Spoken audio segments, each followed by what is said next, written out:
नेकी ये नहीं है कि तुम पूरब की ओर या पश्चिम की ओर अपना मुख कर लो, अपना चेहरा कर लो, ये नेकी का काम नहीं है। नेकी का काम ये नहीं है कि तुम अपना चेहरा पूरब की तरफ कर लो या पश्चिम की तरफ कर लो। वलाकिन्नल बिर्रा, बल्कि नेकी ये है कि तुम 16 काम कर लो। अब 16 काम अल्लाह ताला ने एक आयत में 16 काम गिनाए हैं और मैं 16 चीज़ें आपके सामने बयान करूंगा। गला मेरा बहुत साथ नहीं दे रहा है, तबीयत बहुत अच्छी नहीं है, मगर आप बहुत शौक से सुन रहे हैं। मैं आपका दिल नहीं तोड़ूंगा, 16 बातें बयान करके ही मैं यहाँ से इंशाअल्लाह उठूंगा।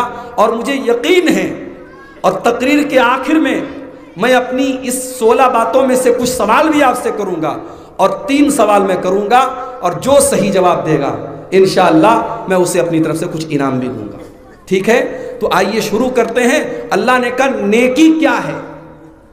नेकी क्या है? अल्लाह ने कहा 16 चीजें अगर अपने अंदर पैदा कर लो तो तुम नेक बन जाओगे। वलाकिन्नल बिर्रा, मेरे बंदो नेकी ये है कि तुम अल्लाह के ऊपर ईमान लाओ। वलाकिन्नल बिर्रा मन आमन बिल्लाह, नेकी ये है कि तुम अल्लाह के ऊपर ईमान लाओ। अब अल्लाह के ऊपर ईमान लाने का क्या मतलब है? अल्लाह कौन है? अल्लाह के ऊपर ईमान लाने का क्या मतलब है? इसको अगर आप जानना चाहते हैं तो सूरे अनफाल की 3री आयत को जरा आप अपने सामने रखिए। इन्नमल मोमिनून अल्लज़ीना इज़ा ज़ुकिरल्लाहु वजिलत क़ुलूबुहुम, ईमान वाले वो लोग होते हैं, मोमिन तो वो लोग होते हैं जब अल्लाह का नाम लिया जाए तो उनका दिल कांप जाता है, उनका हृदय कांप जाता है, उनका दिल डर जाता है, उनके दिल भयभीत हो जाते हैं, उनके दिल डर जाते हैं। अभी आपके ही कलियाचक के किसी ने बताया मुझे कि शेख साहब, मौली साहब, हमारे यहाँ कुंवारे लड़कों से ज्यादा गलत काम करने में शादीशुदा लोग आगे हैं। कुंवारे लोग तो थोड़ा डरते हैं, बचते हैं। शादीशुदा लोगों को तो ये लगता है कि साहब हमारे पास तो लाइसेंस मिल गया है, हम चाहे जितना गलत काम करें। अब ये मुझे किसी ने बताया है आपके इलाके का माहौल। अब अगर ये चीज है तो जरा कुरान की इस आयत को अपने सामने रखो मेरे भाई। शादी हो गई आपकी, बीवी आपके पास मौजूद है, हलाल तरीके से आप अपनी ख्वाहिश को पूरा कर सकते हैं, लेकिन आपके पास पैसा है, दौलत है, आप हराम तरीके से अपनी ख्वाहिश को पूरे करने के लिए जा रहे हैं, ज़िना कर रहे हैं, बदकारी कर रहे हैं। इसका मतलब कि अल्लाह के ऊपर आपका ईमान नहीं है। अगर अल्लाह के ऊपर आपका ईमान होता तो आप ज़िना न करते, आप बदकारी न करते, आप शर्मगाह का गलत इस्तेमाल न करते। आपके मालदा के अंदर, आपके कलियाचक के अंदर बिग बाजार मौजूद है, बड़े बड़े शॉपिंग मॉल मौजूद हैं। आप बड़े बड़े शॉपिंग मॉल में चले जाइए, वहाँ कैमरा लगा हुआ है। अगर आपने घड़ी भी अगर चोरी से मॉल की लेकर के अपने पॉकेट में डाल ली, अगर आपने घड़ी भी चुरा ली, आपने कोई मामूली सा सामान भी अगर चोरी कर लिया, कैमरे में आपका चेहरा रिकॉर्ड हो जाएगा। और जब आप शॉपिंग मॉल के गेट से बाहर निकलने लगेंगे तो शॉपिंग मॉल का अलार्म भी बजने लगेगा कि ये घड़ी चुरा करके जा रहा है, ये सामान चुरा करके जा रहा है। इसलिए शॉपिंग मॉल में कोई चोरी नहीं करता, क्योंकि सबको पता है कैमरा लगा हुआ है, रिकॉर्ड। मेरे प्यारे साथियों, अगर शॉपिंग मॉल के अंदर कैमरा लगा हुआ है और उस कैमरे के डर से हम गलत काम नहीं करते, हम किसी लड़की को नहीं छेड़ते, हम चोरी नहीं करते, हम सामान नहीं चुराते, उस कैमरे का तो कोई भरोसा भी नहीं है। वो कैमरा तो खराब भी हो सकता है, वो कैमरा तो टूट भी सकता है, उस कैमरे को बनाने वाला तो इंसान है। हो लोगों, हम अपने अल्लाह के ऊपर कैसा ईमान रखते हैं? हमारे अल्लाह का कैमरा तो 24 आवर ऑन है, हमारे अल्लाह का कैमरा तो हर समय चालू है, हमारे अल्लाह का कैमरा तो हर समय हमारे ऊपर नजर रखे हुए है। व इन्ना अलैकुम लहाफिज़ीन किरामन कातिबीन यालमून मा तफ़अलून। मेरे बंदो, हमने तुम्हारी एक एक हरकत को, एक एक अमल को रिकॉर्ड करने के लिए हमने तुम्हारे ऊपर अपने फरिश्तों को लगा दिया है। हमारे फरिश्ते तुम्हारे एक एक अमल को नोट कर रहे हैं, रिकॉर्ड कर रहे हैं। तुम जो भी करते हो हमारे फरिश्ते उसको रिकॉर्ड कर रहे हैं। ओ होटलों के कमरों में ज़िना करने वालों, ओ शराब पीने वालों, ओ हराम काम करने वालों, तुम अल्लाह के ऊपर कैसा ईमान रखते हो? अल्लाह के ऊपर हम कैसा ईमान रखते हैं?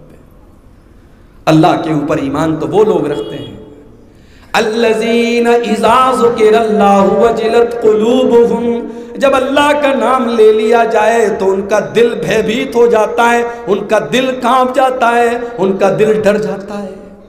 अल्लाह का नाम लिया जाए इंसान डर जाए। बुखारी की रिवायत है, अल्लाह के नबी फरमाते हैं कि 3 लोग सफर के लिए निकले, एक पहाड़ की गुफा में तीनों फंस गए। बड़ा सा पत्थर आ गया गुफा के अंदर, तीनों फंस गए। तीनों ने आपस में तय किया, चलो हम अल्लाह से ऐसी दुआ करते हैं कि अल्लाह ताला इस मुसीबत को, इस संकट को दूर कर दे। तीनों ने दुआ की थी। उन तीनों में से एक नौजवान ने यह दुआ की थी कि अल्लाह, मेरे चाचा की एक लड़की थी, मेरी एक चचाजाद बहन थी, मेरी चचा की लड़की थी, मैं उससे बहुत मोहब्बत करता था, मैं उसके साथ गलत काम करना चाहता था, मैं उसके साथ जिना करना चाहता था। और अल्लाह, एक मरतबा ऐसा हुआ कि गांव में सूखा पड़ गया, गांव में कहत बढ़ गया, लोग अनाज के दाने दाने को तरसने लगे। मेरे चाचा की लड़की मेरे पास आई, उसने मुझसे 100 दीनार मांगे। मैंने कहा मैं ज़रूर तुझे 100 दीनार दूंगा, मैं ज़रूर तेरी सहायता करूंगा, मैं ज़रूर तेरी मदद करूंगा, मगर तुझे मेरी बात माननी पड़ेगी, तुझे अपनी इज्जत का सौदा करना पड़ेगा, तुझे अपना जिस्म मेरे हवाले करना पड़ेगा। आय अल्लाह, मेरे चाचा की उस लड़की ने मेरे ऑफर को कबूल कर लिया, मेरी बात मान गई, तैयार हो गई, और मैं उसके साथ गलत काम करने ही वाला था। मैं भी तैयार था, वो भी तैयार हो गई थी मजबूरी में। अय अल्लाह, ऐन मौके पर उस लड़की की जुबान से एक जुमला निकला, इत्तकिल्लाह वला तफुद्दल खातम इल्ला बिहक्किही, कि ऐ अल्लाह के बंदे, अल्लाह से डर। तू अल्लाह को क्या मुंह दिखाएगा? मैं तेरी बीवी नहीं हूँ, मैं तेरे निकाह में नहीं आई हूँ, तू मेरे साथ गलत काम करने जा रहा है, तू अल्लाह को क्या मुंह दिखाएगा? आय अल्लाह, उस लड़की की जुबान से जब मैंने तेरा नाम सुना, आय अल्लाह, मैं डर गया, मैं कांप गया। मैंने उससे कहा तू घर चली जा। मैंने वो 100 दीनार भी उसको दे दिए और मैंने उसके साथ कोई गलत काम नहीं किया। आय अल्लाह, अगर मैंने गुनाह का ये काम तेरे डर से छोड़ दिया तो अल्लाह, आज मेरे इस संकट को, मेरी इस परेशानी को तो दूर कर दे। अल्लाह ने उसकी परेशानी को दूर कर दिया। अल्लाह पर ईमान का ये मतलब होता है मेरे भाई, अल्लाह का नाम लिया जाए, इंसान का दिल कांप जाए, इंसान के दिल में अल्लाह का डर पैदा हो जाए। अफसोस की बात तो यही है मेरे भाइयों, हमें अपने ईमान की कीमत पता ही नहीं है। इसी भारत के अंदर, हमारे इसी देश के अंदर गाय की पूजा भी होती है, हमारे इसी देश के अंदर नदियों की पूजा होती है। इसी देश के अंदर, बनारस के अंदर आप चले आइए, एक बहुत बड़ा वहाँ पर हमारे गैर मुस्लिम भाइयों का इबादत खाना है। वहाँ पत्थर की बनी हुई शर्मगाह की लोग इबादत करते हैं। और आज एक वीडियो मैंने देखा फेसबुक के ऊपर, एक हरियाणा का डॉक्टर है जो MBBS डॉक्टर है, वो गोबर खा रहा है वो गाय का गोबर खा रहा है और गाय का गोबर खाते हुए वो उसके फायदे बता रहा है, उसकी खूबियां बता रहा है। मेरे भाइयों, ये सारी चीजें देख करके क्या हमारे दिल में ये ख्याल नहीं पैदा होता कि ऐ अल्लाह, तेरा शुक्र है तूने हमें ईमान जैसी दौलत से नवाजा है। हमारे पास दुनिया में दौलत हो ना हो, हमारे पास रहने को अच्छा मकान हो के ना हो, हमारे पास धन दौलत हो ना हो, लेकिन अगर हमारे पास ईमान की दौलत है तो हमसे बड़ा दौलत वाला कोई नहीं है। मेरे भाइयों, अल्लाह ने जब नेकी का मतलब बताया तो सबसे पहली चीज क्या बताई? वलाकिन्नल बिर्रा मन आमना बिल्लाह, नेकी यह है कि तुम अल्लाह के ऊपर ईमान लाओ। और जो अल्लाह के ऊपर ईमान रखता है वो सर अगर झुकाता है तो अल्लाह के आगे झुकाता है। किसी मजार पर, किसी कब्र पर, किसी बुजुर्ग के आगे वो कभी सर नहीं झुका सकता। वो सर झुकाएगा तो अल्लाह के आगे झुकाएगा। जो अल्लाह के ऊपर भरोसा करता है, उसके बच्चे बीमार हो जाएं तो वो दुआएं पढ़ करके अपने बच्चे को दम करता है। वो कुरान की आयतें पढ़ के अपने बच्चे को दम करता है। वो अपने बच्चे के गले में तावीज नहीं डालता है। माएँ अपने बच्चों के माथे पर काजल का टीका नहीं लगाती हैं। ईमान जो अल्लाह के ऊपर रखता है, वो नफा और नुकसान का मालिक अगर किसी को समझता है तो अल्लाह को समझता है। वलाकिन्नल बिर्रा मन आमन बिल्लाह, मेरे बंदो तुम नेक बनना चाहते हो, नेकी का रास्ता जानना चाहते हो तो अल्लाह के ऊपर ईमान लाओ। अल्लाह कौन है? अगर कुरान में आप इसको समझना चाहते हैं कि अल्लाह कौन है, बहुत ज्यादा इधर उधर जाने की जरूरत नहीं है। आयतल कुर्सी पढ़ लीजिए, अल्लाह कौन है आपको पता चल जाएगा। आयतल कुर्सी कुरान करीम की सबसे अजीम आयत। आयतल कुर्सी अगर रात को पढ़ करके सो जाओ तो रात भर शैतान आपके करीब नहीं आएगा। आयतल कुर्सी, उसके अंदर अल्लाह ताला ने अपना इंट्रोडक्शन कराया है। अल्लाह कौन है?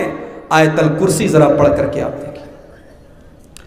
अल्लाहु ला इलाहा इल्ला हुवल हय्युल क़य्यूम, अल्लाह वो है जिसके सिवा कोई इबादत के लायक नहीं है। वो हमेशा से जिंदा है और हमेशा से कायम है और हमेशा कायम रहेगा। ला ताखुज़ुहु सिनतुन वला नौम, उसको नींद भी नहीं आती, उसको ऊँघ भी नहीं आती। हम रात को 2 बजे तक जाग जाएं तो सुबह अगर कोई हमको 6 बजे उठा दे, फजर की टाइम हमको उठा दे, चलिए अब्दुल गफ्फार साहब फजर का टाइम हो गया, हम उठेंगे तो हमको ऐसे ऊँघ आएगी, हमको नींद लगेगी। क्यों? हमारे जिस्म को आराम चाहिए। अल्लाह ताला सारी कायनात को चला रहा है, उसको किसी आराम की जरूरत नहीं, उसको नींद नहीं आती, उसको ऊँघ नहीं आती। ला ताखुज़ुहु सिनतुन वला नौम, उसको ऊँघ नहीं आती, उसको नींद नहीं आती, उसको झप्पी नहीं आती। लहू मा फिस समावाति व मा फिल अर्ज़ी, वो जमीन और आसमान की तमाम चीजों का मालिक है। मन ज़ल्लज़ी यशफ़उ इंदहु इल्ला बिइज़्नि, कल क़यामत के दिन उसके पास अगर कोई अल्लाह का नबी सिफारिश भी करेगा तो उसकी इजाजत से करेगा, उसके ऊपर किसी का दबाव नहीं है, किसी का प्रेशर नहीं है।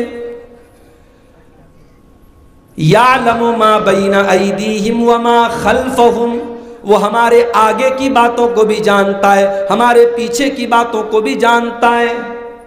वला युहीतूना बिशैइन मिन इल्मिही, अल्लाह ताला के इल्म के बारे में हम उतना ही जानते जितना अल्लाह ताला ने हमको बताया है, उससे ज्यादा हम कुछ नहीं जानते।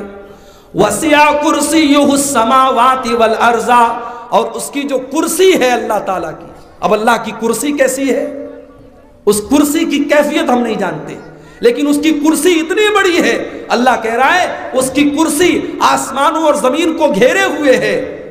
वला यऊदुहु हिफ्ज़ुहुमा, और आसमानों और जमीन की हिफाजत करके अल्लाह ताला थकता नहीं है, उसको थकाने वाली कोई चीज नहीं है। वहुवल अलियुल अज़ीम, और वह अल्लाह बुलंद है, ऊंचा है और बहुत अजीम है, बहुत महान है, बहुत ग्रेट है। आयतल कुर्सी में अल्लाह ताला ने एक आयत के अंदर अपना इंट्रोडक्शन दे दिया। तो नेकी क्या है? अल्लाह ने कहा अल्लाह के ऊपर ईमान लाओ।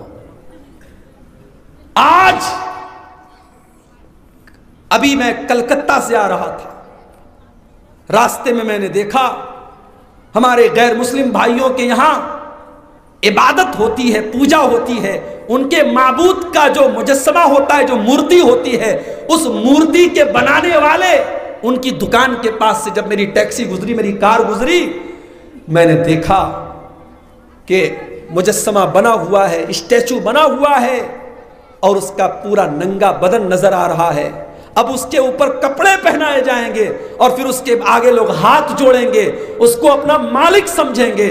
मुझे कुरान की वो आयत याद आ गई जो हजरत इब्राहिम ने अपने बाप से कहा था, अताबुदून मा तनहितून, कि ऐ लोगो, ऐ मेरे बाप, तुम जिस चीज को अपने हाथ से बनाते हो फिर तुम उसकी पूजा करने लगते हो, उसकी उपासना करने लगते हो, उसकी इबादत करने लगते हो। अल्लाह ताला के ऊपर जो ईमान रखता है वो किसी और की इबादत नहीं कर सकता। अल्लाह के सिवा कोई नफा नुकसान का मालिक नहीं। मैं बंगाल में आता हूं, लोग पूछते मौलवी साहब यूपी का क्या हाल है, यूपी में तो फला फला फला फला का मामला है, यूपी में लोग कैसे जी रहे हैं। मैं जवाब देता हूं मेरे भाई, हम अल्लाह के ऊपर ईमान रखते हैं। अपना मालिक अपना खालिक अफजल है, आती जाती सरकारों से क्या लेना। हमें अपने रब के ऊपर भरोसा होना चाहिए। अल्लाह ताला ही नफा और नुकसान का मालिक है, ये हमारा ईमान होना चाहिए। तो पहली चीज है आप अल्लाह के ऊपर ईमान लाओ। वलाकिन्नल बिर्रा मन आमना बिल्लाह, तुम अल्लाह के ऊपर ईमान लाओ। वल यौमिल आखिर, और कयामत के दिन के ऊपर तुम ईमान लाओ। तुम ये अकीदा रखो, ये ईमान रखो कि कयामत आएगी और तुम्हें अपने अमल का हिसाब व किताब देना पड़ेगा। अच्छा अमल करोगे उसका भी हिसाब दिया जाएगा, बुरा अमल करोगे उसकी सजा तुम्हें दी जाएगी। कयामत का दिन आएगा और उस दिन अब्दुल गफ्फार साहब की मां भी उनके काम नहीं आएगी, मेरा बाप भी मेरे काम नहीं आएगा, मैं अपने बाप के काम नहीं आऊंगा। उस दिन हमारी नेकी हमारे काम आएगी। कयामत के दिन पति अपनी पत्नी के काम नहीं आएगा, औलाद अपने मां बाप के काम नहीं आएगी। कयामत के दिन तो यह हाल होगा, ये दहशत होगी, ये डर होगा, ये भय होगा। अल्लाह ताला कुरान के 29वें पारे में कहता है, यवद्दुल मुजरिमु लौ यफ्तदी मिन अज़ाब यौमिज़िन बिबनी व साहिबतिही व अखी व फसीलतिही अल्लती तुवी। कयामत के दिन तो इंसान ये तमन्ना करेगा, ये आरजू करेगा, ये चेष्टा करेगा, ये कोशिश करेगा कि अल्लाह ताला उसके बाप को पकड़ ले, उसको छोड़ दे, उसके बच्चों को पकड़ ले, उसको छोड़ दे, उसकी बीवी को ले ले, उसको छोड़ दे। कयामत के दिन इंसान अपने माँ बाप बीवी बच्चों सबको छोड़ देगा, कहेगा अल्लाह इसको ले ले, मुझको बचा ले। वो दिन इतना खतरनाक होगा मेरे भाई। जानते हो दुनिया में सबसे ज्यादा मोहब्बत मां को अपने बच्चे से होती है। और जब बच्चा दूध पीता बच्चा अभी 6 महीने का है, 1 साल का है, मां का दूध पीता है, तो ये वो पीरियड होता है कि मां बच्चे के बिना और बच्चा मां के बिना नहीं रह सकते। कयामत के दिन का जो डर होगा, जो भय होगा, कयामत के दिन की जो दहशत होगी, उसका क्या आलम होगा। अल्लाह ने सूरह हज के अंदर फरमाया, या अय्युहन्नासुत्तकू रब्बकुम इन्न ज़ल्ज़लतस्साअति शैउन अज़ीम। ऐ लोगों अपने रब से डरो, कयामत के दिन का जलजला बड़ा खतरनाक होगा। यौम तरौनहा तज़हलु कुल्लु मुर्ज़ियतिन अम्मा अर्ज़अत। कयामत के दिन दूध पिलाने वाली माँ भी अपने बच्चे को छोड़ देगी।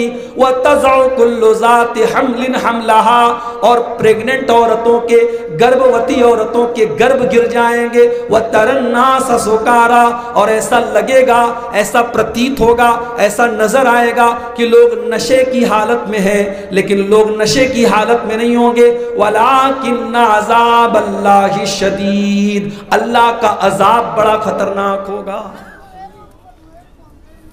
तो समझ रहे हैं आप। दूसरी चीज, कयामत पर आपको ईमान लाना है। यह ईमान रखना है कि दुनिया में अफीम की खेती करके पैसा कमाएंगे, कयामत के दिन हिसाब देना पड़ेगा। यह ईमान रखना है कि होटल के जिस कमरे में हमने गलत काम किया था, वो होटल का कमरा कल कयामत के दिन गवाही देगा, यहां गलत काम हुआ था।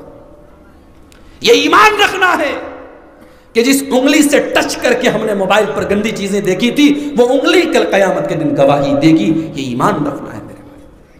और कयामत के दिन तो बाद में हिसाब देना है, पहले तो हमें और आपको कब्र के अंदर हिसाब देना पड़ेगा। दुनिया में गर्मी लगती है, हम बेचैन हो जाते हैं, कलकत्ता से आपके फर्क का आना था, मुझे मैं एसी में बैठ करके आया, दोपहर का टाइम था, नहीं साहब गर्मी बर्दाश्त नहीं होती, तबीयत मेरी ठीक नहीं है, बुखार है, सर्दी है, जुकाम है, मगर मैं एसी में बैठ के आया, क्यों? गर्मी बर्दाश्त नहीं होती, दुनिया की गर्मी हमसे बर्दाश्त नहीं होती। कब्र में कौन बचाएगा भाई? कब्र में तो कोई एसी नहीं लगी होगी, कब्र में तो कोई पंखा नहीं होगा, वहां आपका अमल आपको बचाएगा, वहां अल्लाह ताला आपको बचाएगा। तो कयामत के दिन जो हिसाब किताब होगा वो बाद में होगा, पहले कब्र की फिक्र कर लो कि कब्र में आपके साथ क्या होने वाला है। अरे हम लोग तो इतने कठोर हो गए, हमारे दिल इतने कठोर हो गए कि अपने मुर्दों को हम आज कब्रिस्तान में लेकर के जाते हैं, दफनाते हैं, कफनाते हैं, फिर भी हमारे दिल की हालत में कोई परिवर्तन नहीं आता, कोई तब्दीली नहीं आती, कोई चेंजिंग नहीं आती। हमारे दिल में अल्लाह का डर पैदा नहीं होता, हमें यह एहसास नहीं होता कि इस कब्र में हमको भी आना है और इस कब्र में हमको भी हिसाब देना है। वल यौमिल आखिर, कयामत के दिन के ऊपर तुम ईमान लाओ। वल मलाइकती, और अल्लाह ताला के फरिश्तों के ऊपर तुम ईमान लाओ। फरिश्ते कौन है? अब पता नहीं फरिश्ते को बंगला में क्या बोलते हैं, उर्दू में तो फरिश्ता बोलते हैं, अंग्रेजी में एंजल्स बोलते हैं, एंजल्स। फरिश्ते अल्लाह ताला की एक मखलूक है जिनको अल्लाह ताला ने नूर से पैदा किया है। जैसे अल्लाह ताला ने इंसान को कैसे पैदा किया? मिट्टी से पैदा किया। जिन्नात को कैसे पैदा किया? आग से पैदा किया। और फरिश्तों को किससे पैदा किया? नूर से पैदा किया। फरिश्ते खाना नहीं खाते, जिन्नात खाते हैं, जिन्नात खाना खाते हैं। और जिन्नात का सबसे फेवरेट खाना क्या है? कोई बता सकता है? बोलो भाई। गोबर और हड्डी, ये उनका खाना है। अच्छा हुआ अल्लाह ताला ने हम लोगों को इंसान बनाया, हम लोग भी गोबर वोबर खा रहे होते। तो फरिश्ते खाना नहीं खाते, पानी नहीं पीते, उनको हाजत नहीं, उनको जरूरत नहीं, उनको आवश्यकता नहीं। और फरिश्ते कोई गुनाह नहीं करते, फरिश्तों को जो ऑर्डर मिलता है वो पूरा करते हैं, अल्लाह ने उनको जो हुक्म दिया वो पूरा करते हैं। तो अल्लाह के फरिश्तों पर भी हम ईमान रखते हैं। वल किताब, और अल्लाह ताला की सारी किताबों के ऊपर हम ईमान रखते हैं। हम तौरात के ऊपर भी ईमान रखते हैं, हम इंजील के ऊपर भी ईमान रखते हैं, हम ज़बूर के ऊपर भी ईमान रखते हैं। मगर हम साथ में ये अकीदा भी रखते हैं कि तौरात बदल गई, इंजील बदल गई, ज़बूर बदल गई, मगर अल्लाह की आखिरी किताब कुरान ये बदलने वाली नहीं है। कुरान क़यामत तक के लिए नाजिल हुई है और कुरान को कोई बदल नहीं सकता है, क्योंकि कुरान की सुरक्षा की गारंटी अल्लाह ताला ने खुद ले ली है। इन्ना नहनु नज़्ज़लना ज़िक्रा व इन्ना लहू लहाफ़िज़ून। कुरान की हिफाजत हम करते हैं। 8 साल का बच्चा कुरान का हाफिज हो जा रहा है। अभी झारखंड के बरहेट में 16 साल की एक बच्ची कुरान की हाफिज हो गई। पूरे झारखंड में ये पहली लड़की है जिसने कुरान का हाफिजा कर लिया। आज छोटे छोटे बच्चे कुरान को याद कर लेते हैं। ये कुरान का कमाल है मेरे भाइयों, ये अल्लाह की किताब का कमाल है। अल्लाह ताला इस किताब की हिफाजत कर रहा है। 8-8 साल के बच्चे को कुरान पूरा का पूरा याद है। और तरावी के रमजान के महीने में तरावी की नमाज में हम कुरान को सुनते हैं उन बच्चों से। तो तमाम किताबों पर भी हम ईमान रखते हैं। वन्नबिय्यीन, और नेकी यह है कि तुम अल्लाह के नबियों के ऊपर ईमान लाओ। कितने नबी आए दुनिया में, कोई बता सकता है? बोलो भाई, बुझते बारे ना बुझते बारे, कितने नबी आए? गलत बात है। 1,24,000 की हदीस ज़ईफ है। इसलिए अगर कोई ये पूछे कि नबी कितने आए, तो सिंपल सा जवाब दीजिए, बेशुमार आए। कितने आए? बेशुमार आए। We don't know, we have no knowledge, हमें नहीं पता कितने आए, तादाद नहीं पता। कुरान में 25 नबियों का नाम आया है और नबियों में सबसे आखिरी नबी जनाब मोहम्मद रसूलुल्लाह सल्लल्लाहु अलैहि वसल्लम बन करके आए। अब आपके नबी होने के बाद, अब आपके दुनिया में आने के बाद, अब कोई और नबी आने वाला, बोलो भाई, नहीं है। और एक बात और नोट कर लो, हमारे नबी के आ जाने के बाद अब कयामत तक अगर किसी को जन्नत में जाना है, कामयाब होना है, तो ला इलाहा इल्लल्लाह के साथ साथ उसे मुहम्मदुर रसूलुल्लाह भी पढ़ना होगा। अगर कोई ला इलाहा इल्लल्लाह को माने, जैसे हमारे बहुत सारे गैर मुस्लिम भाई रोजा रखते हैं रमजान में, बहुत सारे गैर मुस्लिम भाई अल्लाह को एक मानते हैं, मगर जन्नत में जाने के लिए मुहम्मदुर रसूलुल्लाह की रिसालत को भी मानना पड़ेगा, आपको अल्लाह का रसूल भी मानना पड़ेगा। इन दोनों के बगैर हम कामयाब नहीं हो सकते। तो अल्लाह ने कहा नेकी ये है कि तुम अल्लाह के सारे नबियों पर ईमान लो।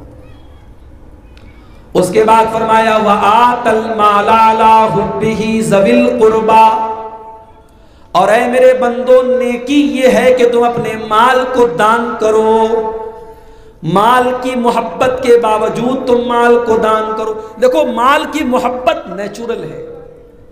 कोई अगर ये कहता है मुझे माल से मोहब्बत नहीं है, झूठ बोल रहा है। कोई अगर ये कहता है मेरे दिल में माल और धन दौलत का प्यार नहीं है, झूठ बोलता है वो। अल्लाह कह रहा है कि माल की मोहब्बत तो है, माल से सबको प्यार है, लेकिन माल से प्यार होने के बावजूद अपने माल को वो देता है, दान करता है। किसको दान करता है? ज़विल कुर्बा, अपने रिश्तेदारों को दान करता है। क्या मतलब? रिश्तेदारों को दान करने का क्या मतलब है? मतलब ये है आपने मस्जिद में दान किया, आपने मदरसे में दान किया, आपने गरीबों को दान किया, आपने यतीमों को दान किया, लेकिन आपकी बूढ़ी माँ की दवा के लिए पैसा नहीं है उसके पास, और आप अपनी माँ का ख्याल नहीं रखते। बाप के पास अच्छे कपड़े नहीं है, आप बाप को अच्छा कपड़ा ला के नहीं देते, बीवी को अच्छा कपड़ा ला के नहीं देते, बच्चों को अच्छा कपड़ा और अच्छा खाना नहीं देते। सबसे पहले अपने बच्चों पर खर्च करो, अपनी बीवी पर खर्च करो, अपनी माँ पर खर्च करो, अपने बाप पर खर्च करो। सबसे पहले इनका हक है मेरे भाई। और कोई ये ना कहे अब्दुल गफ्फार साहब, बीवी के लिए अगर हम कपड़ा खरीद के लाते हैं तो क्या इस पर भी हमको सवाब मिलेगा? सवाब मिलेगा आपको। आपने अपने बच्चों के लिए खाने का सामान अपने बच्चों को खिलाया, सवाब मिलेगा आपको। अल्लाह के नबी फरमाते हैं कि तुम हलाल तरीके से जो भी पैसा कमाते हो और खर्च करते हो उस पर तुम्हें सवाब मिलेगा।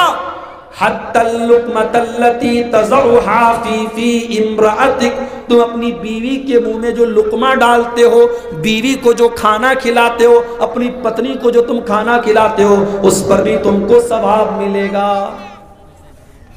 पता चला कभी कभी बीवी को खाना भी खिलाना चाहिए। बहुत से लोग बेचारे घर में आते हैं तो बीवी से कहते चल मेरा हाथ पैर तू दबा, चल मेरे हाथ पैर की तू मालिश कर। बीवी से सेवा करवाना यही कमाल नहीं है। कभी कभी बीवी के साथ बैठ करके उसको मोहब्बत से खाना खिलाना, ये भी रसूल की सुन्नत है मेरे भाइयों। इस सुन्नत को भी आप जिंदा कीजिए। अल्लाह के नबी कहते हैं बीवी के मुंह में जो तुम लुकमा डालते हो, जो खाना खिलाते हो, उस पर भी तुमको सवाब मिलेगा। तो सबसे पहले किसको दान करना है? अपने रिश्तेदारों के ऊपर, अपने बीवी बच्चों माता पिता, उनको तुम उनके ऊपर खर्च करो। उसके बाद अगर आपके खानदान में कोई गरीब है, जरूरतमंद है, तो आप सबसे पहले अपने खानदान, अपने परिवार, अपने घर में जो देखिए आपका चाचा है, आपका ताया है, आपके खानदान का कोई आदमी है, अगर वो गरीब है, वो कमजोर है, उसको मदद की जरूरत है, पहले आप अपनी ज़कात उसको दीजिए, उसको दान कीजिए, उसकी मदद कीजिए। उसको आप जब मदद करेंगे आपको डबल सवाब मिलेगा। दान करने का सवाब भी मिलेगा और एक रिश्तेदारी और संबंध जो आप उसको कायम किए हैं, रिश्तेदारी को जो निभाए हैं, उसका सवाब भी आपको मिलेगा। वल यतामा, और ऐ मेरे बंदो नेकी ये है कि तुम यतीम के साथ पुण्य करो, यतीम को दान दो। यतीम किसको कहते हैं? यतीम उसको कहते हैं जिसके सर से उसके बाप का साया उठ जाए। बड़ा बेसहारा हो जाता है वो बच्चा जिसके बाप का साया उड़ जाए। अल्लाह हम सबके बाप का साया हमारे ऊपर कायम रखे। यतीम और अनाथ, उसके दिल का दर्द वही जानता है मेरे भाई। और चूंकि हमारे नबी अनाथ थे, यतीम थे, हमारे नबी पैदा हुए तो बाप को आपने नहीं पाया और 6 साल की उम्र में आपकी माँ भी दुनिया से चली गई। इसलिए हमारे नबी से बढ़ करके यतीम का और अनाथ का दर्द कौन समझ सकता है। इसीलिए अल्लाह के नबी फरमाते हैं अना व काफिरुल यतीमी का हातैन, आप अपनी दोनों उंगलियों को ऐसे दिखा करके, ऐसे प्रदर्शित करके आप कहते हैं कि यतीम की परवरिश करने वाला, यतीम का पालन पोषण करने वाला, यतीम का ख्याल रखने वाला जन्नत में मेरे साथ ऐसे रहेगा जैसे ये दोनों उंगलियां एक दूसरे के साथ अटैच हैं, जुड़ी हुई हैं, एक दूसरे से लगी हुई हैं। वो जन्नत में मेरे साथ रहेगा जो किसी यतीम की परवरिश करने वाला होगा। तो यतीम के साथ आप भलाई करो। मगर आज क्या होता है, यतीम भतीजे, अगर यतीम भतीजा है, भाई का इंतकाल हो गया तो वहां हमें फौरन शरीयत का मसला याद आ जाता है कि अगर भाई बाप की जिंदगी में बेटा मर गया तो अब उस बेटे का कोई हक नहीं है, तो यतीम भतीजे का कोई हक नहीं है। उस यतीम भतीजे को दर दर की ठोकर खाने के लिए हम छोड़ देते हैं। इतने बेरहम और इतने हम दया और इतने हम मतलब दया से इतने दूर हैं और इतने क्रूर हो चुके हैं, इतने बेरहम हो चुके हैं कि उस यतीम भतीजे को हम दर दर की ठोकर खाने पर मजबूर कर देते हैं। याद रखिए मेरे भाई, ठीक है शरीयत का मसला है, बाप की जिंदगी में बेटे का इंतकाल हो गया तो पोता डायरेक्ट अपने दादा की प्रॉपर्टी का वारिस नहीं बनेगा, मगर शरीयत ने तालीम दी है ऐसे मौके पर कि दादा अपने उस यतीम पोते को अपनी प्रॉपर्टी में 1/3 1/3 तक वसीयत कर सकता है। और चाचा लोगों को भी चाहिए कि अपने यतीम पोते के साथ नाइंसाफी ना करें। अगर यतीम का माल आपने खाया तो अल्लाह कुरान में क्या कहता है, इन्नल्लज़ीना याकुलूना अम्वालल यतामा ज़ुल्मन इन्नमा याकुलूना फी बुतूनिहिम नारा, जो लोग यतीम के ऊपर अत्याचार करते हैं, उसका माल नाजायज तरीके से खाते हैं, वो अपने पेट में जहन्नम की आग भरते हैं। तो अल्लाह ने कहा वल यतामा, यतीम को दान करें, वल मसाकीन, और मिस्कीन को दान कीजिए। मिस्कीन किसको कहते हैं? मिस्कीन उसको नहीं कहते जो भिखारी होता है, जो सड़क पे सबसे भीख मांगता है। मिस्कीन उसको कहते हैं जो बेचारा है तो जरूरतमंद है, उसके घर में चूल्हे में आग नहीं जल रही है, उसके बच्चे भूखे हैं, उसके बच्चों के पास ढंग के कपड़े नहीं हैं, मगर वो बेचारा गैरत वाला है, इज्जत वाला है, उसका आत्मसम्मान, उसकी सेल्फ रिस्पेक्ट उसको इजाजत नहीं देती कि वो किसी के आगे हाथ फैलाए। वो मिस्कीन है। ऐसे लोगों की मदद पहले करो, ऐसे लोगों को देखो समाज में, और अगर ऐसे लोग हैं तो पहले उनकी मदद करो। हर आदमी दूसरों के सामने हाथ फैलाना नहीं चाहता मेरे भाई। वल मसाकीन, मिस्कीनों को दान करो, वब्न सबील, और मुसाफिर को दान करो। यूपी का कोई आदमी बंगाल में आया, बैग चोरी हो गया, पर्स चोरी हो गया, सामान चोरी हो गया, अपने यूपी के अंदर वो लखपति भी हो, अगर आपके गांव में, आपके शहर में आकर के अगर वो ज़रूरतमंद हो गया तो आप उसकी मदद करो। और बाज़ उलमा कहते हैं कि वब्न सबील का मतलब है जो मेहमान बन करके, अतिथि बन करके आपके घर में आया है, तो मेहमान के ऊपर आप खर्च कीजिए। मेहमान और अतिथि अगर आपके घर में आया है तो माथे पर बल नहीं पड़ना चाहिए मेरी माँ बहनों, बल्कि मेहमान का स्वागत करना चाहिए, मेहमान की इज्जत करनी चाहिए, मेहमान को अच्छा खिलाना चाहिए, मेहमान को खुश करना चाहिए। अल्लाह ने कहा वब्न सबील, मेहमान के ऊपर भी तुम अपना पैसा खर्च करो। वस्साइलीन, और आपके घर पे जो मांगने वाले भिखारी आते हैं, जो जरूरतमंद आते हैं, जो औरतें आती हैं, जो बच्चे आते हैं, जो बड़े आते हैं, उन मांगने वालों को भी आप दान कीजिए। अगर आप दान नहीं कर सकते हैं तब भी शरीयत ने आपको यह इजाजत नहीं दी है कि आप उस भिखारी से बदतमीजी से बात करें, उसे डांटें, उसे झिड़कें, बल्कि अल्लाह ने कुरान में क्या कहा, वो अम्मस्साइल फला तनहर, ऐ नबी अगर साइल को, अगर भिखारी को, अगर मांगने वाले को देने के लिए आपके पास कुछ नहीं है तो प्रेम से कुछ मीठी बात बोल करके उसे रुखसत कर दो, उसे डांटो मत, उसे झिड़को मत, उसे तेजी के साथ बात मत करो। व फिर रिकाब, और अल्लाह ने कहा दान कीजिए गर्दन को छोड़ाने में। पहले के दौर में गुलामी का दौर चलता था, मर्द और औरत गुलाम के तौर पर बिकते थे मार्केट में, बाजार में, तो इस्लाम ने गुलाम से आज़ाद कराने के लिए दान करने का हुक्म दिया। आज भी बहुत सारे बेकसूर लोग जेल में सड़ रहे हैं। आप अपनी ज़कात की रकम से, अपने सदका खैरात से, अपने दान से उन बेकसूर लोगों को छुड़ाने में उनकी हेल्प कर सकते हैं, उनकी मदद कर सकते हैं। व अकामस्सलाह, और नेकी ये है कि तुम नमाज कायम करो। गौर करो मेरे भाइयों, मेरी माँ बहनों, नमाज पढ़ने का हुक्म नहीं है, नमाज कायम करने का हुक्म है।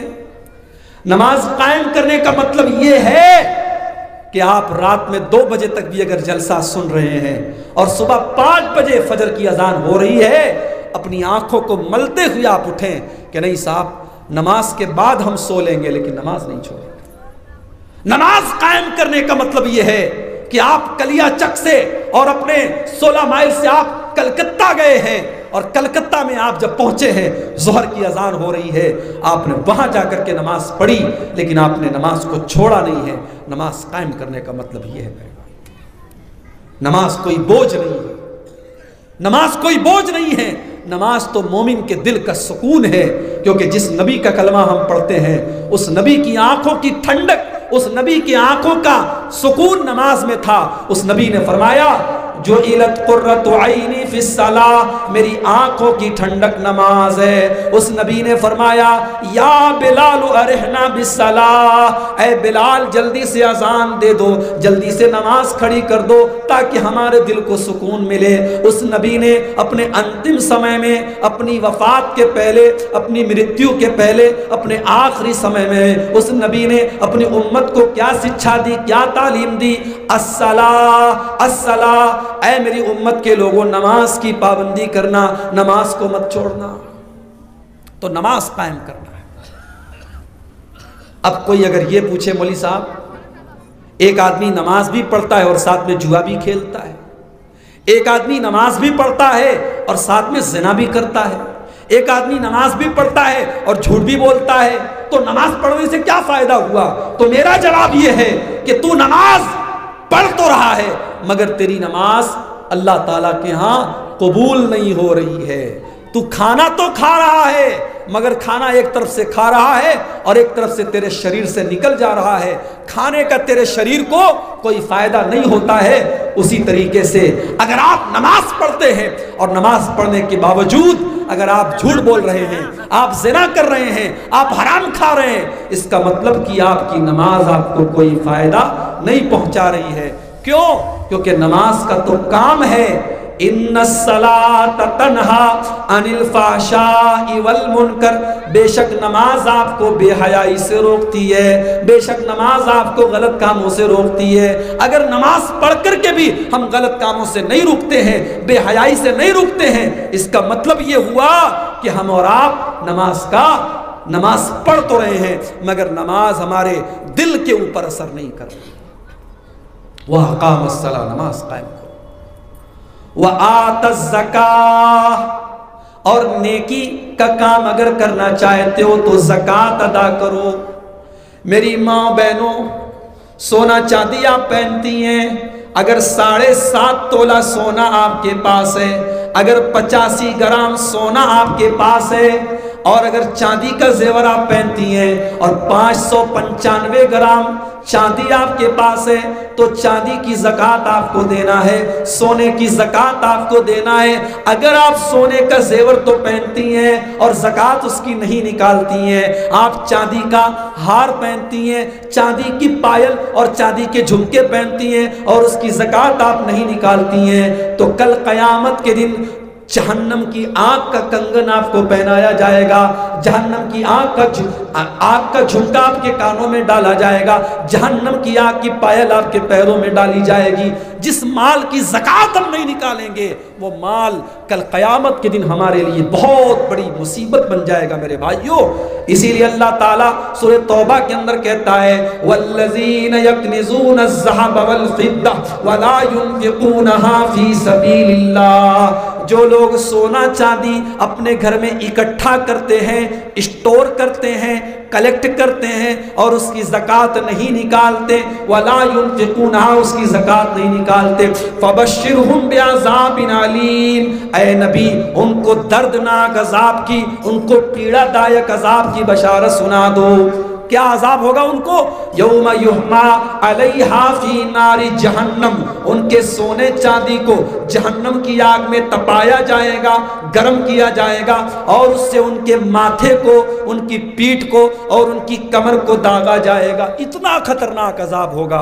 और एक बात और बोलूं, अगर हम अपनी ज़कात सही तरीके से निकालें, अल्लाह की कसम पूरे भारत में कोई मुसलमान गरीब नहीं रहेगा। लाइट जाने के बाद थोड़ा सा डिस्टर्ब हुआ है, आप लोग परेशान मत हो, बैठिए, बस थोड़ा सा मैं आपके सामने और समय लूँगा। अब बात मैं ख़त्म करने के मूड में हूँ, आखिरी बात चल रही है।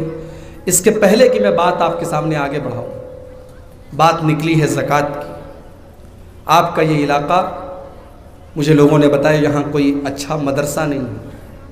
आप जानते हैं हमारे देश के हालात बहुत तेज़ी से बदल रहे हैं और अब ये मदरसे ही हमारे दीन के किले हैं मेरे भाइयों।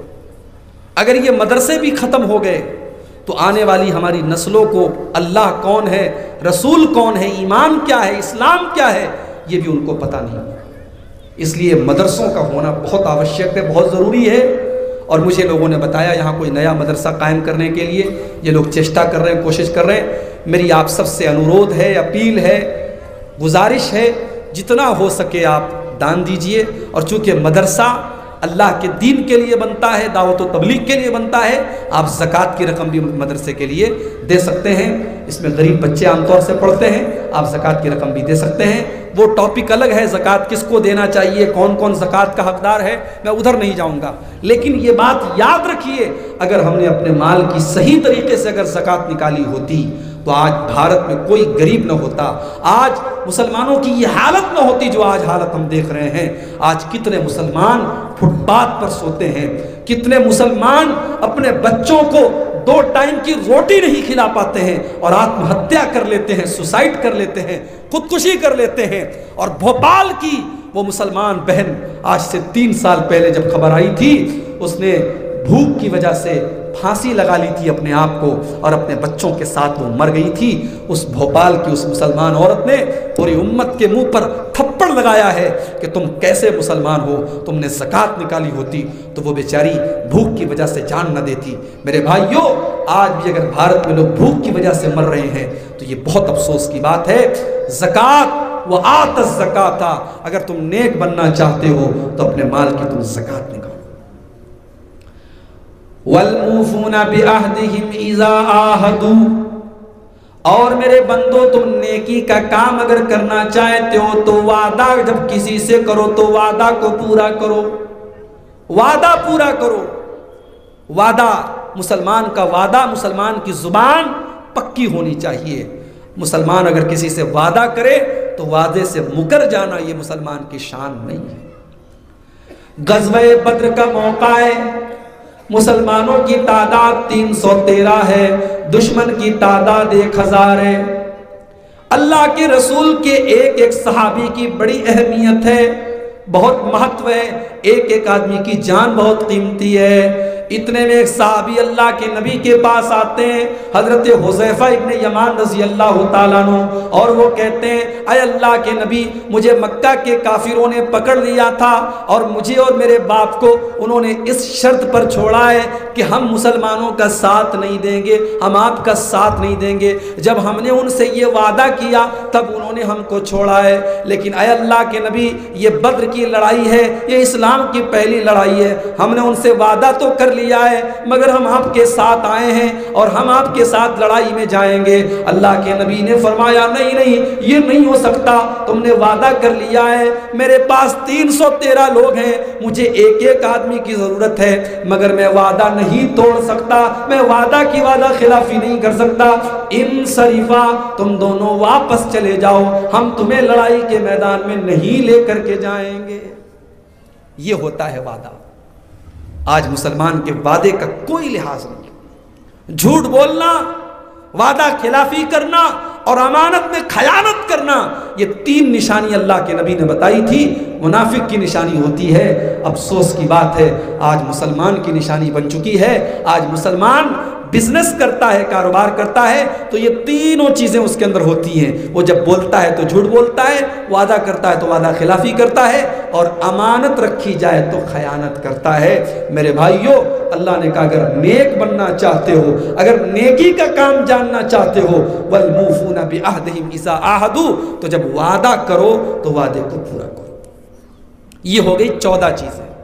अब 2 चीज़ें और हैं जो मैं बात करके अपनी बात को समाप्त करने जा रहा हूं। और बात पूरी करने के पहले मैं 3 सवाल भी करूंगा, जैसा कि मैंने वादा किया था। मर्दों में से या औरतों में से अगर कोई भी जवाब दे देगा, इंशाअल्लाह मैं अपनी तरफ से कुछ उसको इनाम भी दूंगा। तो आइए आगे बढ़ते हैं। वल मूफूना बिअहदिहिम इज़ा आहदू, अपने वादे को पूरा करने वाले ये भी नेक लोग हैं, ये भी नेकी का काम है। वस्साबिरीना फिल बासाई वज़्ज़र्रा, और नेकी करने का 15वां काम ये है, 15वीं चीज ये है कि तुम सब्र करने वाले बन जाओ। अपने अंदर सब्र पैदा कर लो। मुसीबत में, परेशानी में, बीमारी में। बीमारी आती है, हमारी जुबान से गलत जुमले निकल जाते हैं। बच्चा बीमार हो गया, माँ कहती है अल्लाह को कोई और नहीं मिला था, मेरा बच्चा मिला था। पति बीमार हो गया, शौहर बीमार हो गया, औरतें कहती हैं मेरे ही शौहर को बीमार होना था, मेरे ही पति को बीमार होना था। बीमारी में कभी कभी हम ये भी कह देते हैं कि या अल्लाह मुझे उठा ले। नहीं कहना चाहिए मेरे भाइयों, सब्र कीजिए। हजरत अय्यूब अलैहिस्सलाम ने कैसे सब्र किया था। अय्यूब अलैहिस्सलाम अल्लाह के ऐसे नबी थे जिनको अल्लाह ने बड़ा खूबसूरत बनाया था। बहुत पैसे वाले थे, बहुत सारे उनके बच्चे थे, मगर जब अल्लाह ताला ने उनकी परीक्षा ली, उनका इम्तिहान लिया, पूरे बदन पे जख्म हो गया, पूरे बदन में जख्म हो गया। बच्चे साथ छोड़ करके चले गए। 4 बीवियां थी, 3 बीवियां भी छोड़ के चली गई। सिर्फ एक बीवी बेचारी थी, वो बेचारी खिदमत करती थी, सेवा करती थी, शौहर के जख्मों को धुलती थी। हजरत अय्यूब अलैहिस्सलाम की दौलत भी खत्म हो गई, बच्चे भी छोड़ के चले गए, बीवियां भी छोड़ के चली गईं। सब्र देखिए उनका सब्र मेरे भाई। हजरत अय्यूब अलैहिस्सलाम अल्लाह से दुआ करते हैं, रब्बि अन्नी मस्सनियद्दुर्रु व अंता अरहमुर राहिमीन। ऐ अल्लाह, मैं बीमार हूं, मैं तकलीफ में हूं, मैं तड़प रहा हूं, मैं पीड़ा में हूं, मगर अल्लाह मैं तुझसे कोई शिकायत नहीं कर रहा हूं। आय अल्लाह, तू तो रहम करने वाला है, तू तो अरहमुर राहिमीन है। आय अल्लाह, तू अपने बंदे अय्यूब के ऊपर भी अपना रहम फरमा। आय अल्लाह, मेरी बीमारी को दूर कर दे, मेरी तकलीफ को दूर कर दे। अल्लाह ने दुआ कबूल की और अय्यूब अलैहिस्सलाम बिल्कुल ठीक हो गए। उनके बच्चे भी उनके पास वापस आ गए, उनकी सारी दौलत भी उनको मिल गई। मेरे भाइयों, सब्र का फल कभी बेकार नहीं जाता है। और सब्र की जब बात निकली है तो एक बात मैं आपसे और कहना चाहूंगा। अभी कर्नाटक में हिजाब का मसला आया, आपने वो वीडियो भी देखा कि जब कर्नाटक के कॉलेज में हमारी एक मुसलमान बहन हिजाब में जाती है, चारों तरफ से गुंडे उसे घेर लेते हैं और वो भड़काऊ किस्म के नारे लगा रहे होते हैं। अल्लाह की हमारी वो बंदी, अल्लाह की वो बंदी और हमारी वो बहन जिसका नाम मुस्कान खान था, उस बहन ने कितनी हिम्मत और बहादुरी का काम किया। उसने उस भीड़ के सामने डट करके वो खड़ी रही, अपने हिजाब में वो खड़ी रही और उसने नारे तकबीर अल्लाह अकबर का जो ये नारा है, उसने ये नारा भी लगाया और उस लड़की ने ये साबित कर दिया कि सब्र किसको कहते हैं। सब्र ये है कि जब लड़कियां बेपर्दा घूमे, लड़कियां बेहिजाब घूमे, एक मुसलमान बहन बेचारी वो पर्दे और हिजाब में कॉलेज जाती है, इसको कहते हैं सब्र। मेरे भाइयों, सब्र ये है कि जब आपके साथी, आपके दोस्त, आपके साथ उठने बैठने वाले शराब के नशे में धुत रहते हैं, लेकिन आप अपने आप को शराब से बचा के रखते कि नहीं साहब, मेरी शरीयत में, मेरे इस्लाम में शराब की इजाज़त नहीं है। ये सब्र है मेरे भाई। सब्र ये है, आपकी उम्र 20 साल की हो गई है, आपको अल्लाह ताला ने जवानी भी दी है, खूबसूरत भी हैं आप, आप चाहें तो गलत रास्ता चुन सकते हैं, अपना सकते हैं। बेपर्दगी और बेहयाई और ज़िनाकारी का माहौल है, मगर एक नौजवान लड़का अपनी इज्जत व आबरू की हिफाजत करे, एक नौजवान लड़की अपने आप को बचा करके रखे गलत काम से, बेहयाई के काम से। इसका नाम भी सब्र है मेरे भाइयों, और ये सब्र अल्लाह के यहाँ बेकार नहीं जाएगा। अल्लाह ने कहा सब्र करने वालों को हम इतना देंगे कि तुम सोच भी नहीं सकते। इन्नमा युवफ़्फ़स साबिरून अजरहुम बिग़ैरि हिसाब, हम सब्र करने वालों को बेहिसाब देंगे। तो ये 15वीं चीज़ है कि हम सब्र करें। और आखिरी चीज़ वहीनल बासी, और नेकी यह है कि तुम मैदान जंग में जब दुश्मन का मुकाबला हो रहा हो, जब दुश्मन से मुठभेड़ हो रही हो, जब दुश्मन से लड़ाई हो रही हो और मैदान जंग में तुम दुश्मन से लड़ने के लिए गए हो, तो तुम मैदान जंग में डटे रहो, पीठ फेर करके न भागो। पीठ फेर करके भागना ये मुसलमान की शान नहीं है। नेकी ये भी है कि जंग का मैदान है और मुसलमान दुश्मन से मुकाबला करने के लिए गया है, तो जंग के मैदान में वो डटा रहे, वो जमा रहे, वो मैदान छोड़ के न भागे। ये भी नेकी का काम है। तो ये नेकी के टोटल 16 काम अल्लाह ताला ने इस एक आयत के अंदर गिनाए हैं। और उसके बाद फरमाया उलाइकल्लज़ीना सदक़ू, उलाइकल्लज़ीना सदक़ू। ये 16 काम अगर तुम अपने अंदर पैदा कर लो तो मेरे बंदो तुम अल्लाह के सच्चे बंदे बन जाओगे। व उलाइका हुमुल मुत्तक़ून, और अल्लाह के मुत्तकी बंदे, परहेजगार बंदे बन जाओगे। तो ये 16 चीजें हम अपने अंदर पैदा करेंगे, बोलो भाई, इंशाअल्लाह। नमाज की पाबंदी करेंगे, इंशाअल्लाह करेंगे। अपने माल की सही ज़कात हम निकालेंगे, इंशाअल्लाह हम निकालेंगे। और अब आइए, मैं तकरीर ख़त्म करने जा रहा हूँ। 16 चीज़ें मैंने आपके सामने बयान कर दी है। सवाल मैं आपसे ये करने जा रहा हूँ। पहला सवाल मेरा ये है कि जो 16 चीज़ें मैंने बयान की हैं उसमें सबसे पहली चीज़ मैंने क्या बयान की है? कोई बता सकता है? माशाअल्लाह, अल्लाह के ऊपर ईमान लाना। क्या नाम है भाई आपका? आप अपना नाम यहाँ बता दें, आपको इंशाअल्लाह इनाम दिया जाएगा। दूसरा सवाल मेरा आपसे ये है कि मैंने जब ये कहा कि अल्लाह के ऊपर ईमान लाना है, अल्लाह कौन है, अल्लाह का इंट्रोडक्शन क्या है, अल्लाह की पहचान क्या है, कुरान करीम में कौन सी आयत मैंने पढ़ के बताई थी अल्लाह ताला की पहचान? अब इतने सारे लोगों को कौन इनाम देगा भाई?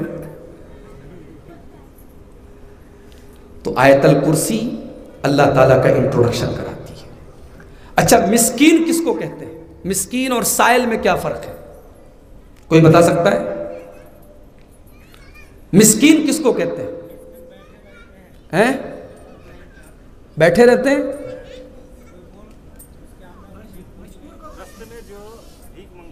हाँ,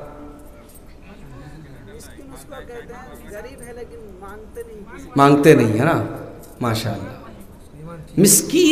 मिस्कीन वो है जो ज़रूरतमंद है लेकिन खुददार है, वो किसी के आगे हाथ नहीं फैलाता है। अल्लाह के रसूल की हदीस है, आपने फरमाया लैसल मिस्कीनुल्लज़ी तरुद्दुहुल उक़लतु वल उक़लतान। मिस्कीन वो नहीं है जिसको एक लुक़मा दो लुक़मा दे दो वो चला जाए, बस उसका काम हो जाए। मिस्कीन उसको कहते हैं कि ज़रूरतमंद है मगर लोगों के आगे हाथ नहीं फैलाता है। ठीक है। उसके बाद तीसरा और आखिरी सवाल कि अल्लाह ताला ने इन 16 चीज़ों में एक चीज़ ये भी बयान की है कि सब्र किया जाए। एक तो कहा फिल बासा, तकलीफ में, व ज़र्रा, मुसीबत में। सब्र की तीसरी किस्म क्या है? तीसरा कौन सा मकाम है जहां हमको सब्र करना है?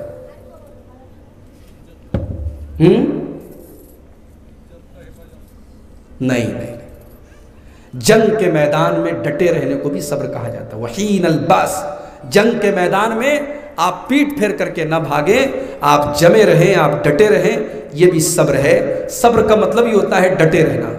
और आगे जो रमज़ान का महीना आ रहा है, रोज़ा भी सब्र ही की एक शक्ल है। रोज़ा आपको अपने नफ्स को कंट्रोल करना सिखाता है कि जब आप 14 घंटे भूखे रह सकते हैं, प्यासे रह सकते हैं, अपने नफ्स को इतना कंट्रोल कर सकते हैं, तो फिर अपने नफ्स को आप और भी गलत चीज़ों से इंशाअल्लाह बचा करके आप रख सकते हैं। तो मेरे भाइयों, ये 16 चीज़ें हैं जो नेकी के रास्ते हैं। और मेरी आप सबसे गुजारिश है कि आप जो है कुरान करीम को अनुवाद के साथ पढ़ने की चेष्टा कीजिए। कुरान का उर्दू भी तर्जमा आता है और बंगला में भी अनुवाद आता है, और तफसीर अहसनुल बयान जहाँ तक मेरी नॉलेज है वो बंगला ज़ुबान में भी आ चुकी है।